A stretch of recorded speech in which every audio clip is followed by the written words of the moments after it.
नमस्कार सभी को। एक बार फिर से आप सभी का स्वागत है आज के भव्या सेशन में। और भव्या का जो टॉपिक चल रहा है वो है भव्या एम आशा, जिसके अंतर्गत हम आपसे शेयर अभी तक जो किए हैं वो है नया पंजीकरण कैसे किए हैं। भव्या एम आशा के बारे में इंट्रोडक्शन बताए थे, कैसे हम लोग नया पंजीकरण करते हैं, योग दंपत्ति में कैसे हम लोग डाटा को लाते हैं, ये सारा चीज़ आपके साथ हम शेयर कर चुके हैं। और आप हमारी इस वीडियो को हमारे चैनल पे जाके देख भी सकते हैं। यदि आप अभी तक हमारे चैनल को नहीं देखे हैं और पहली बार आप हमारे चैनल पे हैं तो जल्दी से आप चैनल को सब्सक्राइब कर लीजिए। इस पे हम आशा, एएनएम, जीएनएम, सीएचओ और जितने भी डिजिटल हेल्थ वर्क है जहाँ पे आपको कुछ ना कुछ सीखने की ज़रूरत पड़ती है, उसके बारे में हम आपको यहाँ पे प्रशिक्षित करते हैं, प्रशिक्षण देते हैं इसका। आप आसानी से हमारे वीडियो को देख के सारे लेवल को समझ सकते हैं, क्योंकि हम यहाँ पे आपको आपके लेवल पे जाके समझाते हैं। तो चलिए फिर, यदि नए हैं तो जल्दी से सब्सक्राइब कीजिए और बढ़ते हैं हम आगे भव्या एम आशा ऐप में। और आज हम लोग चर्चा करेंगे कि गर्भवती का हम लोग किस तरह से एंट्री करते हैं। नया पंजीकरण में जैसे हम लोग पहले किए थे वही चीज़ रहेगा, सिर्फ कहाँ पे चेंज करना है। जो योग्य दंपत्ति जहाँ पे हम लोग सेलेक्ट करते थे कि महिला गर्भवती है, तो वहाँ पे सिर्फ हम लोग पहले करते थे नहीं, अब हम लोग क्या कर देंगे वहाँ पे हाँ। तो सारा एंट्री का प्रोसेस वही रहेगा। हम लोग सीधे चलते हैं जहाँ से गर्भवती वाला पार्ट स्टार्ट होगा। तो देखिए, आप योग दंपत्ति वाले में चले जाइएगा। आप यहाँ से नया पंजीकरण में भी जा सकते हैं, ठीक है। यहाँ से भी उस गर्भवती को डायरेक्ट ऐड कर सकते हैं। हम यहाँ पे फिर से नया एंट्री नहीं करेंगे, बार बार फिर रिपीट हो जाएगा वही चीज़, तो इसलिए हम डायरेक्ट योग दंपत्ति में चलते हैं। और मेरे पास दो सूची है योग दंपत्ति का, उसी में एक को हम गर्भवती वाला पार्ट करके हम आगे कंटिन्यू करते हैं। तो यहाँ पे योग दंपत्ति ट्रैकिंग में हम आ गए थे, उस पर क्लिक कर दिए। अब यहाँ पे देखिए, योग दंपत्ति वाले में था क्या महिला गर्भवती है, यहाँ पे ही हम लोग हाँ कर देंगे, ठीक है। जैसे ही हाँ करेंगे तो एलएमपी की तिथि आपसे पूछा जाएगा। एलएमपी की तिथि हम जैसे ही भरेंगे, आप देख लीजिएगा आपका जो डाटा कह रहा है उसके अनुसार एलएमपी डेट भरिएगा, तो वो आपको ईडीडी जो प्रसव होने की संभावित तिथि है, एक्सपेक्टेड डेट ऑफ डिलीवरी जो है, वो आपको यहाँ पे ऑटोमेटिक आ जाएगा। फिर यहाँ से हम लोग क्या करेंगे, इसको संरक्षित करेंगे। तो गर्भवती महिला को प्रसव पूर्व देखभाल एएनसी की सूची में जोड़ दिया गया। यहाँ पे आपको मैसेज आएगा कि जो गर्भवती महिला थी उसको, गर्भवती महिला लाभार्थी को प्रसव पूर्व देखभाल यानी कि एएनसी वाला जो लिस्ट है उसमें जोड़ दिया गया है। तो अब हम लोग वहाँ पे चलते हैं और देखते हैं कि कहाँ पे ये डाटा आ रहा है। जैसे ही हम लोग एलएमपी ईडीडी का वहाँ पे करके आगे बढ़े, तो वो जो डाटा था वो आपका अब कहाँ पे आ जाएगा, जो आशा डैशबोर्ड है वहाँ के मातृत्व देखभाल में आ जाएगा वो डाटा, ठीक है। यहाँ पे आ जाएगा एएनसी दौरा में, देख रहे हैं 1 है, ठीक है। यानी एक डाटा जो है एएनसी दौरा के लिए, प्रसव परिणाम अभी 0 है और पीएनसी का डाटा भी हम लोग नहीं देखे हैं। तो देख रहे हैं कि किस तरह से डाटा जो है वो एक मॉड्यूल से दूसरे मॉड्यूल में फ़्लो कर रहा है। और यदि हम लोग आज के कार्यक्रम में भी देखें तो यदि दौरा करना में देखिए, एक ये आपका बचा हुआ, मतलब ये है कि एक काम आपका पेंडिंग है, इस काम को आपको ख़त्म करना है, प्रसव पूर्व जांच। इस पर क्लिक कीजिएगा तो एक काम यहाँ पे आपको बचा हुआ है, ठीक है। अब यहाँ पे हम लोग क्या करेंगे, प्रसव पूर्व जांच यानी कि एएनसी जो है यहाँ से हम लोग करना स्टार्ट करेंगे। तो ये समझ में आ गया कि ये दौरा करना में एक क्यों आ गया, पहले 0 था, क्योंकि इस महिला का जिसको अभी हमने गर्भवती वाले मॉड्यूल में डाला है, तो उनका एएनसी का जो जांच है वो अभी तक नहीं हुआ है, इसलिए ये अभी आपका प्रसव पूर्व जांच यानी दौरा करना में आज के कार्यक्रम में ये आपको दिख रहा है। यहाँ से आपको पता चल जाएगा कि अच्छा, इस महिला का हमने एएनसी अभी तक नहीं किया है, इसको हम लोग प्रायोरिटी बेसिस पे कर लें, ठीक है। आ जाएंगे मातृत्व देखभाल में।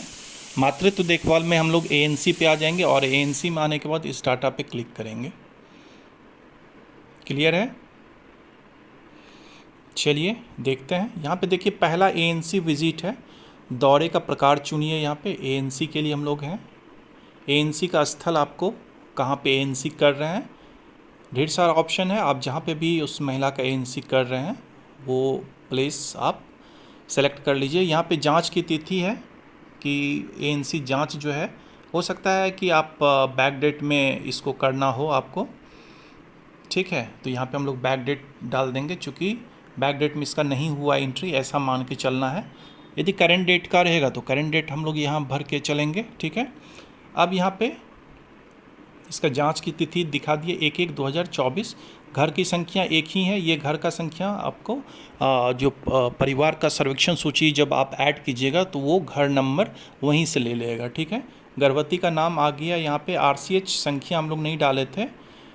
गर्भावस्था के सप्ताहों की संख्या यहाँ पे 10 आ रहा है, ठीक है। उस तरह से डेट भरा गया है, इसी वजह से ये 10 दिखा रहा है। यहाँ की गर्भावस्था का क्रम ग्रेविडा कौन सा है, एक पहला है दूसरा है, ये यहाँ पे भर सकते हैं। यदि दूसरा कीजिएगा तो यहाँ पे आप जान रहे हैं कि यदि दूसरे में यदि दूसरा बच्चा है और वो 3 साल के अंदर हो रहा है तो हम लोग उस समय क्या करते हैं, बूस्टर का देते हैं। इसलिए ये देखिए 1 पे ये बूस्टर का नहीं दिख रहा है, ठीक है। इस पर कोई काम नहीं हो रहा है, लेकिन जैसे ही 2 करेंगे तो यहाँ पे हम लोग डाटा एंट्री कर सकते हैं बूस्टर का। तो इसका कंसेप्ट समझ में आया कि जब पहला बच्चा रहेगा तो उसमें बूस्टर हम लोग नहीं दे के क्या कर देते हैं, TD1 देते हैं। और जब दूसरा बच्चा रहेगा और वो 3 साल के अंदर रहेगा तो हम लोग क्या करेंगे, यहाँ पे TD बूस्टर देंगे। तो फिलहाल हम लोग पहला बच्चा ही लेके चल रहे हैं। अब यहाँ पे हम लोग इसका TT का डेट सेलेक्ट कर लेंगे।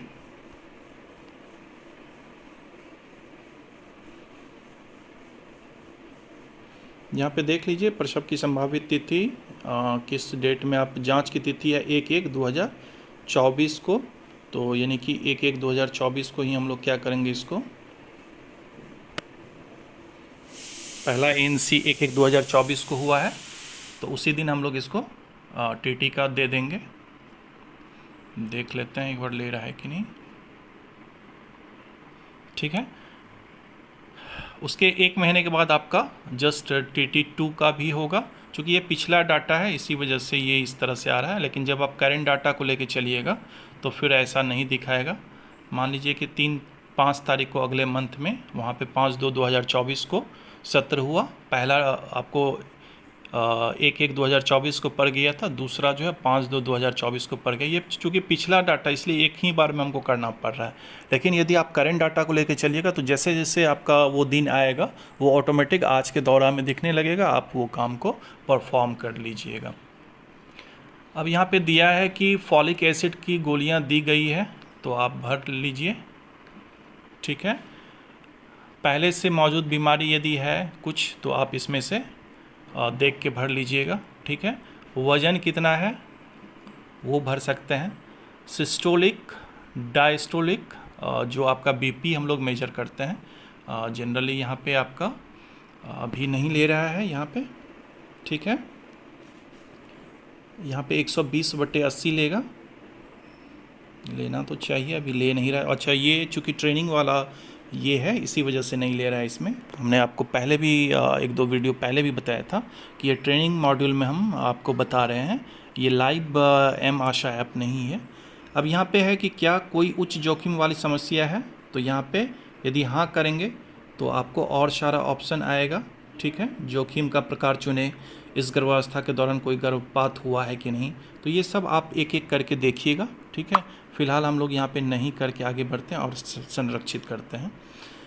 प्रपत्र सफलतापूर्वक संरक्षित किया गया। यहाँ पे आपको बता रहा है कि आपने जो एएनसी का डाटा यहाँ पे भरा है वो आपका सफलतापूर्वक हो गया। जब आप ये एएनसी दौरे की खोज में जाइएगा तो यहाँ आपका पहली तिमाही का डाटा दिखा रहा है, दूसरी तिमाही, तीसरी तिमाही, चौथी तिमाही और PMSA का ये दिखा रहा है। ये डेट ऑटोमेटिक आ रहा है और इसके अनुसार आपको कार्य करना था, ठीक है। यानी कि जब आप नए गर्भवती का एंट्री कीजिएगा तो आपको आज के दौरान में आपको हर चीज़ बता दिया जाएगा कि पहली तिमाही इसका कब होना था, दूसरी तिमाही कब होगा, तीसरी तिमाही में कब होगा, चौथी तिमाही कब होगा, पीएमएसए प्रोग्राम के दौरान इसको कब लेके जाना है, ये सारा चीज़ आपको यहाँ पे बता दिया जाएगा।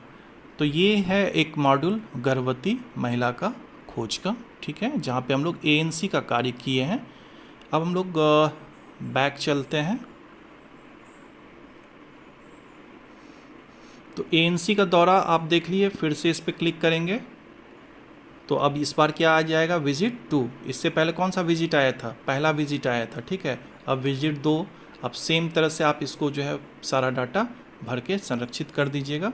तो आपका इसका दिखाने लगेगा दौरा 2, मतलब कि 2 बार इसके यहाँ आपका विजिट आशा का हो चुका है। तो चलिए बैक चलते हैं फिर से एक बार। बैक जाने के लिए घर का चित्र जो बना हुआ, इस पे होम पे क्लिक कीजिएगा। अब देखिए ये आज का जो दौरा था, आज का जो कार्यक्रम था, यहाँ पे प्रसव पूर्व जांच एएनसी में जो पहले दिखा रहा था, जो हमको वर्क करना था आज के डेट में, वो जब हमने कर दिया तो यहाँ पे आज का दौरा में मेरा 0 दिखाने लगा। तो मतलब ये हो गया कि अब मेरा आज के डेट में कोई कार्यक्रम नहीं है, कोई भी काम मेरा ड्यू नहीं है। पूर्ण दौरे में देखी जाएंगे तो यहाँ पे दिखा दिया जाएगा कि एक महिला का जो आज के कार्यक्रम में दौरा करना था उसका दौरा पूर्ण हो चुका है, इसलिए ये प्रसव पूर्व जांच के पूर्ण दौरे वाले में आ चुका है। तो ये आज के कार्यक्रम का मतलब समझ में आ गया। दौरा करना का मतलब हो गया कि ये आज का एक तरह से होमवर्क हो गया, घर मतलब आपको कार्य करने का एक टास्क दिया गया कि आपको आज भर दिन में क्या काम करना है। जब आप वो कार्य कर लीजिएगा तो वो डाटा कहाँ आ जाएगा, पूर्ण दौरे में आ जाएगा और यहाँ पे आपको वो डाटा शो करने लगेगा। तो आपने देख लिया कि किस तरह से हम लोग प्रसव पूर्व जांच करते हैं। आप फिर से आशा डैशबोर्ड के अंदर जाके मातृत्व देखभाल के अंदर जाके एएनसी दौरा के अंदर चले जाइएगा, ठीक है। और फिर इसको यदि आप एक से ज़्यादा करना चाहते हैं, विजिट तीसरा करना चाहते हैं, तो सारा डाटा आप अपने अनुसार फिर से चेंज कर लीजिएगा और संरक्षित कर देंगे। तो ये आपका इसका 3 दौरा दिखाने लगेगा, मतलब 3 बार विजिट हो चुका है। तो उम्मीद करते हैं कि आपको गर्भवती महिला का किस तरह से हम लोग एंट्री करते हैं उसके बारे में और रजिस्ट्रेशन करते हैं उसके बारे में आपने देख लिया, और एएनसी का हम लोग कैसे कर रहे हैं ये सारा चीज़ आपने देखा। एक बार आप खुद से करके देखिए, उम्मीद करेंगे कि आपको सभी बात समझ में आ जाना चाहिए। यदि फिर भी कोई तरह से दिक्कत हो तो आप कमेंट बॉक्स में लिखिए, आपके समस्या का समाधान करना हमारी जिम्मेवारी है। तो चलिए फिर मिलते हैं जल्दी से अगले वीडियो में, तब तक के लिए धन्यवाद।